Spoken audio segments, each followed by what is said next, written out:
RSS प्रमुख Mohan Bhagwat America पहुंच चुके हैं। भागवत 29 अगस्त को न्यूयॉर्क के मेडिसन स्क्वायर गार्डन में भारतीय मूल के लोगों को संबोधित करेंगे। भागवत के पहुंचने से पहले ही अमेरिका में और न्यूयॉर्क में सियासी और सामाजिक विवाद छिड़ गया है।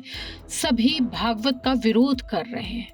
दिलचस्प बात यह है कि विरोध करने वालों में सबसे चर्चित नाम है न्यूयॉर्क के मेयर जोहरान ममदानी, जो मशहूर फिल्म मेकर मीरा नायर के बेटे हैं। भारत से उनका गहरा नाता रहा है। तो सवाल है कि आखिर विवाद किस बात पर है। मैं हूं पूजा मल्होत्रा और आप देख रहे हैं आज तक डिजिटल।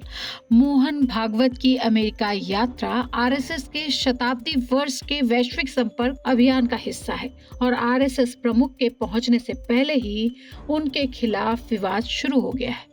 न्यूयॉर्क के मेडिसन स्क्वायर गार्डन में करीब 5,000 से अधिक लोगों के पहुंचने की उम्मीद है, लेकिन कार्यक्रम से पहले इंडियन अमेरिकन मुस्लिम काउंसिल और कुछ इंटरफेथ संगठनों ने सिटी हॉल में प्रेस कॉन्फ्रेंस करके इसका विरोध किया। डेमोक्रेटिक नेता ब्रायन लेडर, जो अमेरिकी कांग्रेस का चुनाव लड़ रहे हैं, ने कहा कि न्यूयॉर्क में आरएसएस की नफरत के लिए कोई जगह नहीं है। उन्होंने आरोप लगाया कि आरएसएस ने मुसलमानों, सिखों, दलितों और ईसाइयों के खिलाफ नफरत और हिंसा को बढ़ावा दिया है। वहीं न्यूयॉर्क के मेयर जोहरान ममदानी ने भी कहा कि मैं इस रैली का समर्थन नहीं करता। हालांकि उन्होंने ये भी साफ किया कि उन्हें नहीं पता कि शहर प्रशासन किसी निजी कार्यक्रम को रद्द कर सकता है या नहीं। ममदानी ने कहा कि वे भारत को एक बहुलतावादी और धर्मनिरपेक्ष समाज के रूप में देखते हुए बड़े हुए हैं। वे उस विचारधारा का विरोध करते हैं जिसे वे बहिष्कारी मानते हैं। जोहरान ममदानी ने एनआरसी की भी आलोचना की थी और कहा था कि वे बीजेपी हिंदुत्व की विचारधारा से भारत की विविधता और धर्मनिरपेक्षता को खत्म करना चाहती है। ममदानी ने तब अपने ट्वीट में कहा था, भारत की विरासत यह रही है, मेरी हिंदू नानी उर्दू में कविता पढ़ती थी और मुस्लिम दादा गुजराती में भजन गाते थे। एक अनुमान के मुताबिक अमेरिका में मुसलमान 30 से 40 लाख हैं, जबकि 44 लाख से 48 लाख भारतीय मूल के लोग रहते हैं।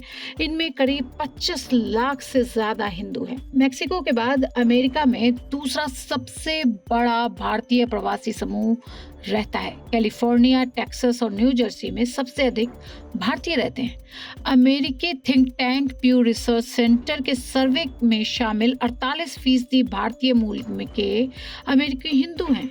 यह आंकड़ा 2012 में हुए सर्वे के लगभग समान ही है। उस समय भारतीय मूल के 51% अमेरिकी नागरिकों ने खुद को हिंदू बताया था। सर्वे में कहा गया था कि अमेरिका में एशियाई मूल के 10 अमेरिकी नागरिकों में से एक हिंदू धर्म का पालन कर रहा है। तो फिर भागवत और आरएसएस का विरोध क्यों? क्या विचारधारा से डर रहे हैं लोग? इसके अलावा एशियाई मूल के 6% अमेरिकी ऐसे हैं जो खुद को हिंदू धर्म के काफी करीब मानते हैं। कुल मिलाकर कहें तो 2/3 भारतवंशी अमेरिकी नागरिकों ने या तो खुद को हिंदू बताया है या फिर उन्होंने हिंदू धर्म के प्रति झुकाव का खुलासा किया है। वहीं आरएसएस और कार्यक्रम के आयोजक अहेड फोरम इसे पूरी तरह अलग नजरिए से पेश कर रहा है।